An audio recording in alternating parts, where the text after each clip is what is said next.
Uh, Respected dignitaries on the dais and august audience, I am Dr. Sumit. And on personal note, I often see myself as a Lord's lost ship who, by the grace of God, again, Dr. Neil Ratan sir and Professor Richard Pius have kept me on track. And whatever I say today and whatever elaborate upon anything to do with sociology of sanitation or what all activities Sulabh International has taken up under the visionary leadership of Professor Bindeshwar Pathak. Sir, I owe it to you all. It's uh, Let me begin with a very rhetorical issue. What do we understand by university? And in the morning, we have had a very brief deliberation upon university, that university stands for humanism, university stands for knowledge, university stands for compassion. But at the same time, university goes beyond the syllabus and takes into some of the areas of academics or some of the areas of social issues which may not have been included in, say, quote unquote, academic disciplines of social sciences, sociology, or for that matter, any other discipline. I think it is high time that sociology of sanitation should be and must be included in academic and research institutions across the countries, and more particularly in India, as we have a very pressing need of sanitation as an equity issue, sanitation as a justice issue, and sanitation as a human rights issue. And I am sure that deliberations on this issue for over, say, 2 3 days will make sanitation again an important thing. Now, in the morning itself, again, we had a brief comment upon the sociology of sanitation as a interdisciplinary or multidisciplinary subject or theme of study or topic of academic deliberation. To my humble opinion, I have simply jotted down some of the basic issues. I think we are quite clear that when we say about sociology of sanitation, definitely it involves sociology of sanitation. But let us proceed a little further. When we enter into the realm of laying down the pipes for the purpose of sewerage and other issues, we enter into the discipline or subdisciplines of civil engineering, human geography, urban planning, and for that matter, town and city planning. The second issue would be when we look into environmental sanitation or eco sanitation, of which Sulabh's stupid toilet is a classic and a unique example. We enter into the realm of environmental science and environmental studies. When we enter into the laws and policies pertaining to the sanitation, we enter into the subdiscipline of something called political studies, policy studies, public policy studies, and to some extent, law and governance. When we enter into, say, something to do with caste, manual scavenging, and the attitude related to dirt and garbage, we enter into something called sociology and social anthropology of dirt, sociology and social anthropology of garbage, and sanitation as we move forth. And last but not the least, when we incorporate women issues or gender issues within the sociology of sanitation, we enter upon a very fascinating, vibrating subdiscipline, something known as women's studies and gender studies, to which we can add upon something called, when we look upon some of the basic human initiatives taken by Sulabh International. When we talk about toilet as a tool of social liberation, when we talk about toilet as a tool and technology of, say, empowerment or social equity or social justice, definitely we touch upon a very problematic issue which our esteemed speakers have time and again pointed out, that to look into the caste dynamics, how the issue of untouchability, how the issue of caste marginalization and exclusion takes place within the sociology of sanitation.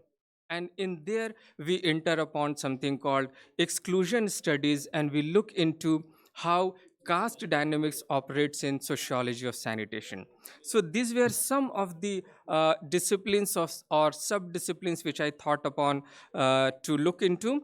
Now the second issue would be how to elaborate upon what we can say sociology of action or action sociology, and to interlink with something called sociology of sanitation.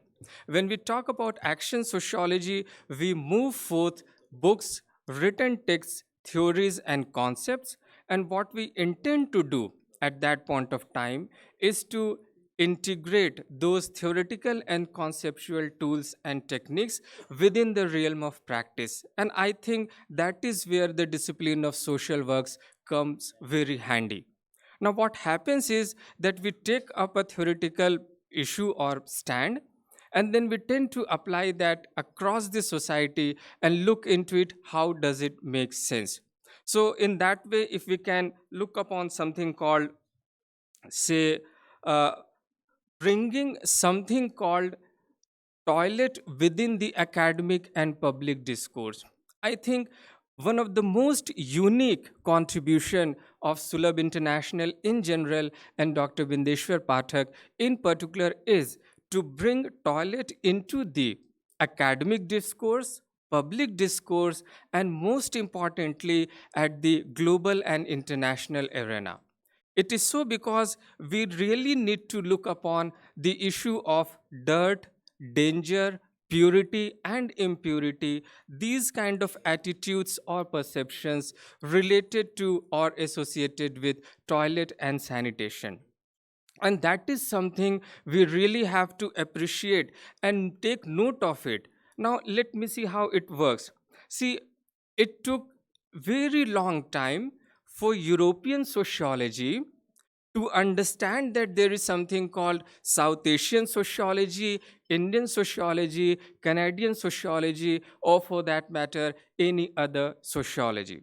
And when we enter into something called sociology of India or Indian sociology, it took them very long time to enter into or arrive at something called caste studies, Dalit studies, women studies, or tribal studies.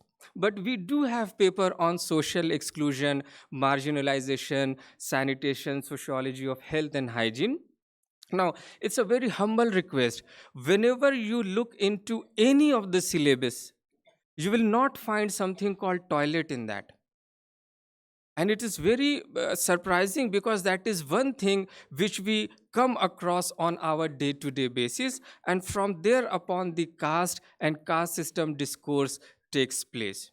So, the centrality of toilet within the discourse of health, hygiene, and sanitation is something which is a very unique contribution. I'm sure that many of we all have had a tour or visit of Sulabh Museum of Toilets. And it's a fascinating story of what we can say how the humans or the humanity has come across looking for a safe, hygienic, and inclusive hygienic solution towards toilet. And that is where I think something called history of sanitation or ecology of sanitation also takes place. So if we have a very brief survey of some of the disciplines or sub-disciplines or subjects or specializations as they may stand to be are related with sanitation, they are really, really very expansive, and they are very huge. Now, what we are supposed to do as an academician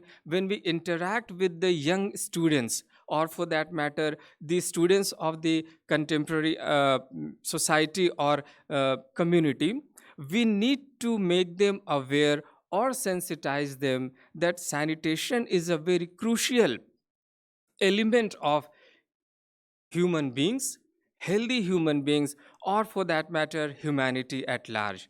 And this was something which I thought of looking into. And last but not the least, when we talk about, as we have witnessed yesterday, that how Sulabh International responded to the urgent need of widows of Vrindavan, and it also responded to the age old what we can say a problematic issue of caste, manual scavenging, and untouchability, we really have to appreciate how toilet can become really a tool of liberation and social justice. The logic is very simple, but at the same time, it's very complicated.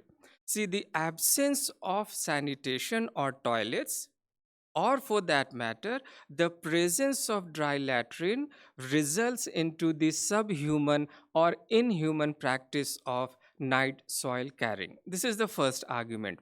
Second, entry of the Sulabh two-pit flush toilet, and gradually the dry latrines are replaced, and subsequently the communities in particular, because of the historical disadvantage, have been engaged in this practice, are over a period of time weaned away, or for that matter liberated. And that is where the toilet of the toilet, the Sulabh toilet, becomes the tool of liberation, becomes the tool of social justice, becomes the tool of social equity.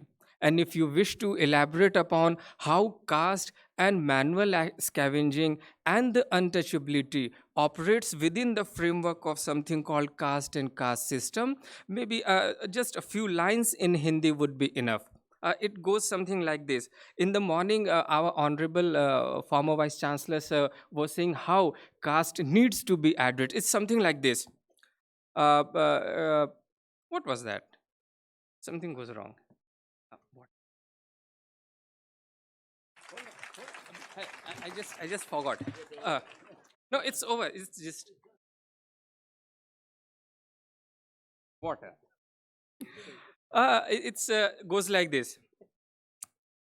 मुझे प्यार करती एक ऊंचे जात की लड़की, बेवकूफ है, नासमझ है, मूर्ख है, चूंकि उसे यह नहीं पता साथ जीने का तो छोड़ो, हमारे मुर्दे भी साथ में नहीं जलाए जाते. It it it uh, no it uh, it simply brings out how caste operates within the sanitation framework. See, the inhuman practice of carrying the night soil, the inhuman practice of cleaning and carrying the dry latrine itself attests to the fact, the uh, huge impact Sulabh International has on the operating of caste system. And with the coming of two-pit toilet technology, how hundreds and hundreds and thousands, I think that, sir, the figure runs into crores and crores of the latrines being converted into Sulabh, is something which has really has resulted into something called a social revolution. And that is where sanitation as a social movement and social movement of sanitation emerged in 1970s to look into and address the issue of sanitation. I think these were some of the things which I thought of bringing to your kind attention to the August gathering. And really, I'm very much thankful to you all for giving me such an opportunity. Thank you, sir.